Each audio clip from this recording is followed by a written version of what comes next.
First ever factory outlet, Mukunda Jewelers. నమస్కారం, welcome to I dream. నేను మీ విజిత. ప్రస్తుతం మనతో పాటు ఉన్నారు ఇస్కాన్ టెంపుల్ నుంచి ప్రణవానంద ప్రభుజీ గారు. ప్రభుజీ ఎప్పుడు మనతో మాట్లాడినా కూడా ఎన్నో మంచి మంచి విషయాలను, కృష్ణుడికి సంబంధించిన విషయాల గురించి అయితే ఏంటి, కృష్ణ లీలల గురించి అయితే ఏంటి, ఆధ్యాత్మిక మార్గంలో మనం వెళుతున్నప్పుడు ఎటువంటి నియమాలు పాటించాల్సి ఉంటుంది, అసలు ఆధ్యాత్మిక మార్గంలో ఎందుకు వెళ్లాల్సి ఉంటుంది, ఇలాంటి ఆసక్తికర విషయాలన్నింటినీ మనకు తెలియజేస్తూనే ఉంటారు. ఇప్పుడు ప్రభుజీతో మాట్లాడి మరిన్ని మంచి మంచి విషయాల గురించి అడిగి తెలుసుకుందాం. హరే కృష్ణ ప్రభుజీ. హరే కృష్ణ ప్రభుజీ.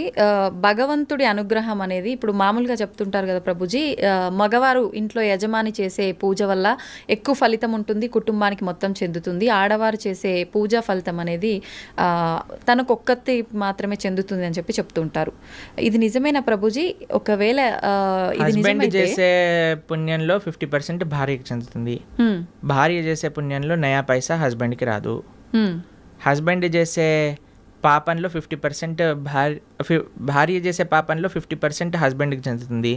హస్బెండ్ చేసే పాపంలో నయా పైసా భార్యకి రాదు. ఓకే. కాబట్టి ఇలా చూసుకుంటే ladies are more fortunate in one sense. కాబట్టి యజమాని ఎందుకు జాగ్రత్తగా నువ్వు ధార్మికంగా ఉండాలి అని చెప్తున్నారంటే, ఎందుకంటే వాడే ఎక్కువ ట్రిత్లో ఉన్నాడనమాట. వాడు చేసిన దానికి చేయని దానికి అనుభవించాల్సింది వాడే, కాబట్టి జాగ్రత్తగా ఉండు అని చెప్పేది. కాబట్టి మనం ఆరాధన అంటే ఏదో ఇప్పుడు చాలా మంది ఆడవాళ్ళు పూజ చేయాలి, మగవాళ్ళు పూజ చేయకూడదు, మగవాడేమో కాఫీ తాగుతూ పేపర్ చదువుతూ కూర్చుంటాడు అనమాట. అది కాదండి. ఫస్ట్ మగవాడి బాధ్యత. మీకు విషయం చెప్పాలా, వైదిక ధర్మంలో వంట కూడా మగవాళ్ళే చేసేవాళ్ళు, ఆరాధన కూడా మగవాళ్ళే చేసేవాళ్ళు. మీకు విషయం చెప్తాను, కొన్ని సంవత్సరాల క్రితం కానీ మనం వెళితే చరిత్రలో బయట ఇల్లు ఊడ్చి తూడ్చి ముగ్గులేయటం కూడా మగవాళ్ళే చేసేవాళ్ళు. మరి ఇప్పుడు ఎందుకు లేదు ప్రభుజీ ఆచారం? మీరు ఉంటే బాగుండేది కదా.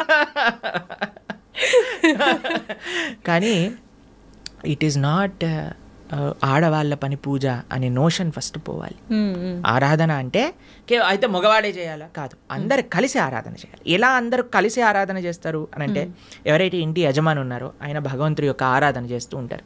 మరి ఇంట్లో ఉండే స్త్రీలు ఏం చేస్తారు? వాళ్ళు చక్కగా భగవంతుడికి నైవేద్యములు తయారు చేసి, భగవంతుడికి పూలమాలలు తయారు చేసి, భగవంతుడికి వస్త్రాలు కుట్టి వీళ్ళు ఆ సేవని సమర్పణ చేస్తారు. పిల్లలు ఏం చేస్తారు? బయటికి వెళ్ళి పూలు, తులసి ఇవన్నీ పట్టుకొని వస్తారు. ఏదైనా రూమ్లో ఆ నాన్నకి అమ్మకి, అమ్మ అక్కడ వంట చేసి ఇక్కడికి వచ్చి అందించి భగవంతుడికి నివేదన చేయడానికి ఇస్తూ ఉంటారు. కాబట్టి పరివారం అంతా కలిసి పూజలో పాల్గొంటుంది అనమాట. కాబట్టి ఆరాధన ఎవరు చేయాలి అనే విషయానికి వస్తే, ఇంట్లో ఉండే పురుషులే ఆరాధన చేయాలి అని శాస్త్రం చెప్తుంది. అలానే పురుషులు ఒక్కడి ఆరాధన చేసేసి ఇంకా భార్య ఏం చేయాల్సిన అవసరం లేదా అంటే, అందరు కలిసి ఆరాధన. ఒక్కొక్కరికి ఒక్కొక్క బాధ్యత. ఒకళ్ళు నైవేద్యం తయారు చేయటం, ఒక పూలమాలలు తయారు చేయటం, చందనం తీయటం, పూలు తేవటం, పుష్పాలు చేయటం, తులసి పదాలు చేయటం, లాస్ట్కి సమర్పణ చేసుకోవటం. అందరు కలిసి చేస్తే అది ఆరాధన అవుతుంది. అందుకే ఆ family that praise together stays together అని అంటారు. అది చాలా ముఖ్యం. You should pray together. ఒకడు వెళ్ళిపోయి పూజ చేసుకొని వెళ్ళిపోతాడు, దాని తర్వాత ఇంకొకరు వెళ్ళి పూజ చేసుకొని వెళ్ళిపోతారు. అలా కాదు, everybody should together do it అనమాట. అది ముఖ్యం. ప్రభుజీ, కుటుంబ పరిస్థితులను బట్టి సంసార జీవితంలో కొట్టుమిట్టాడుతూ ఉంటారు కొంతమంది. అటువంటి వారు అసలు భక్తి మార్గంలో నడవటం కానీ, దైవారాధన కానీ ఏమీ ఉండవు. మరి వాళ్ళు ముక్తి పొందే మార్గం ఏమైనా ఉంటుందా? ఎవరు కొట్టుమిట్టాడు అన్నాడు సంసార జీవితంలో? ఎవరైనా పీక పట్టుకొని నువ్వు కొట్టుమిట్టాడు సంసారంలో అని చెప్పారా? అది మన చాయిస్. మనం దేనికి సమయం ఇవ్వాలి అని అనుకుంటే దానికి సమయం ఇస్తామండి. మనకి ఏది ప్రియారిటీ, నాకేది ముఖ్యం అంటే దానికి సమయం ఉంటుంది కదండి.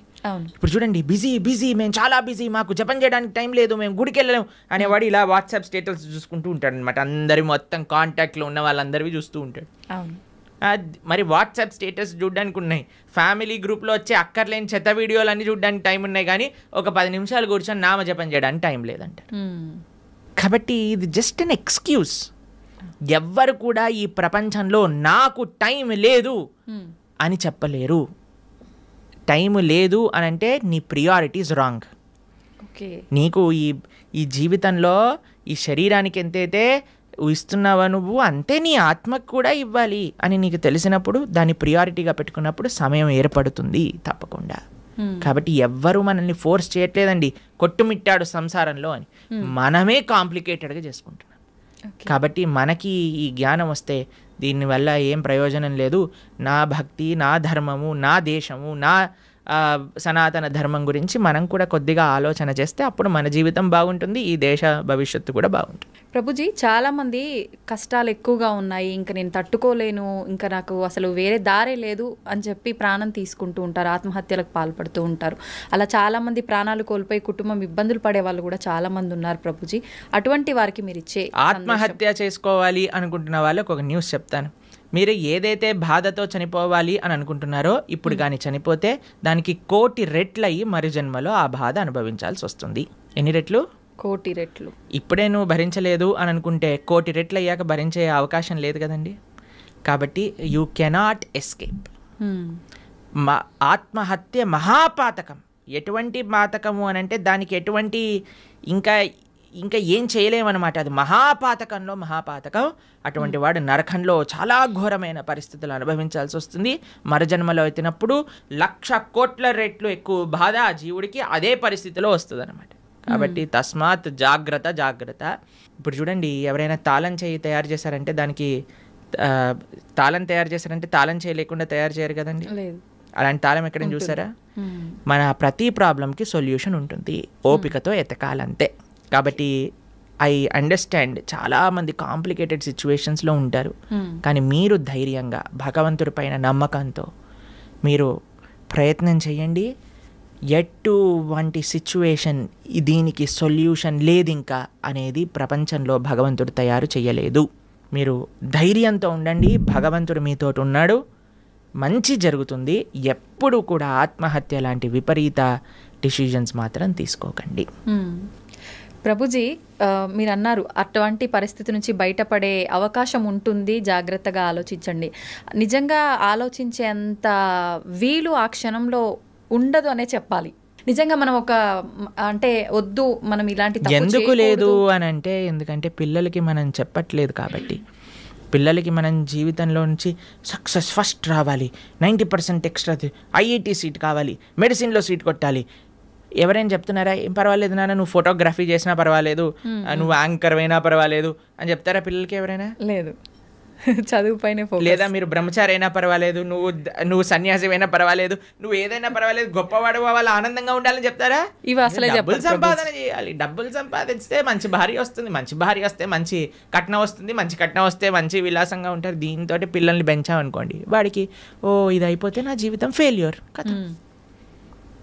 ఇవన్నీ మన సమాజాన్ని ఇచ్చే రాంగ్ ఎక్స్పోజర్స్, అక్కర్లేని చెత్త అంతా కూడా నెత్తిలో పెట్టుకోవటం వల్ల వచ్చే అనవసరమైన చెత్త ఆలోచనలు తప్ప ఇవన్నీ ఎవరికి. మీరు చూడండి, సూసైడ్ చేసుకునే వాళ్ళని మీరు కానీ చూసారనుకోండి, అనవసరమైన పిల్లలైతే అసలు అనవసరమైన విషయాలకి. అవును, మార్కులు తక్కువ వస్తాయేమో అని ఒక ఆవిడ సూసైడ్ చేసుకుందట, మార్కులు వచ్చాక ఫస్ట్ ర్యాంక్ వచ్చిందట. ఇలాంటి కేసులు విన్నారా? Love failure.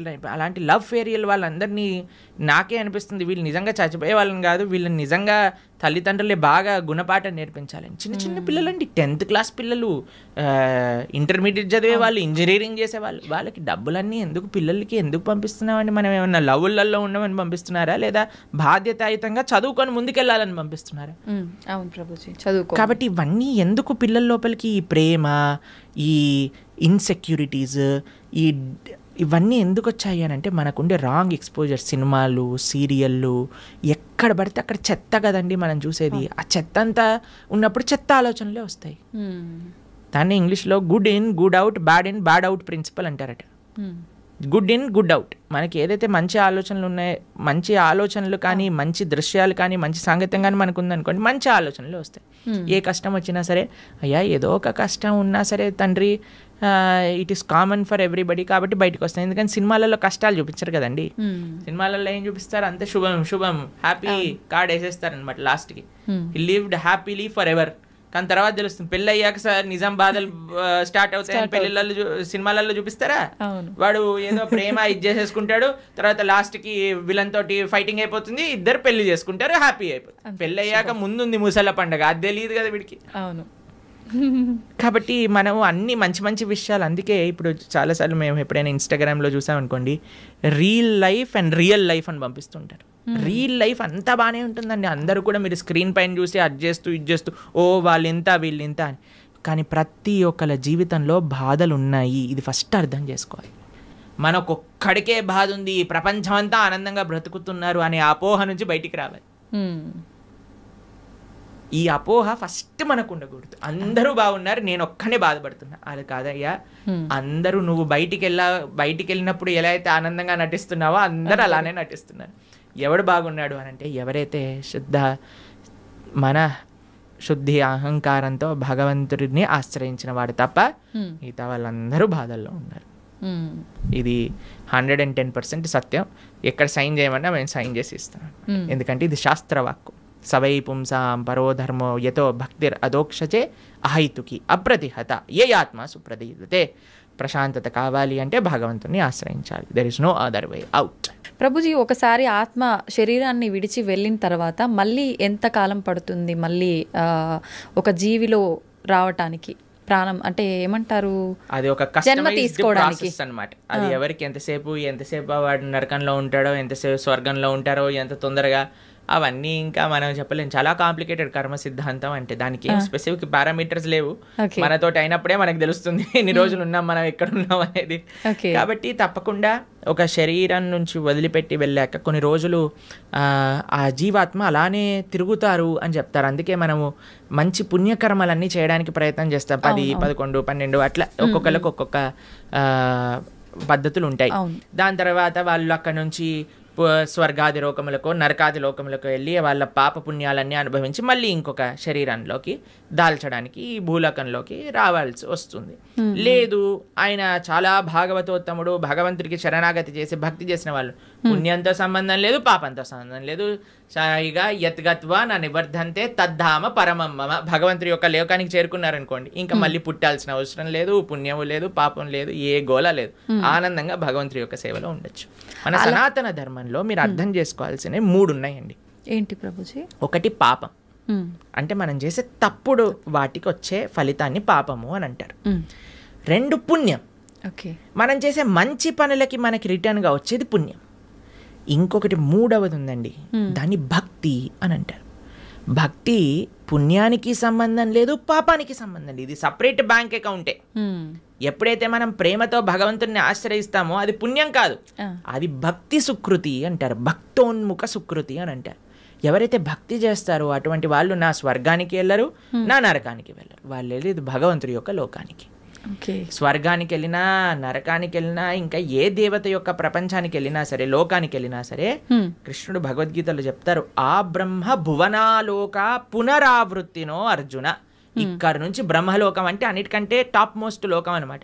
అక్కడ వరకు వెళ్ళిన వాళ్ళు కూడా మళ్ళీ పుట్టాల్సిన అవసరం ఉంటుంది. ఎప్పుడైతే మాముపేత్యత్తు కౌంతయ్య, నన్ను ఆశ్రయించిన వాళ్ళు, ఎవరు చెప్తున్నారు నన్ను అని అంటే కృష్ణుడు అర్జునుడితో చెప్తున్నారు, నన్ను ఆశ్రయించిన వాళ్ళకి మళ్ళీ పుట్టుక అనేది ఉండదు అనే విషయం చెప్తున్నారు. కాబట్టి మనం పుణ్యం పైన ఫోకస్ చేయకూడదు, పాపం పైన ఫోకస్ చేయకూడదు, మనం భక్తి పైన ఫోకస్ చేయాలి. ఇది పర్మనెంట్ సొల్యూషన్ అనమాట. ఓకే ప్రభుజీ, భక్తి వేరు, భగవంతుణ్ణి తెలుసుకోవడం వేరా ప్రభుజీ? 2 ఒకటేనా? భక్తి మార్గంలో మొట్టమొదటి అడుగు శ్రవణం, అంటే భగవంతుడి గురించి తెలుసుకోవడం.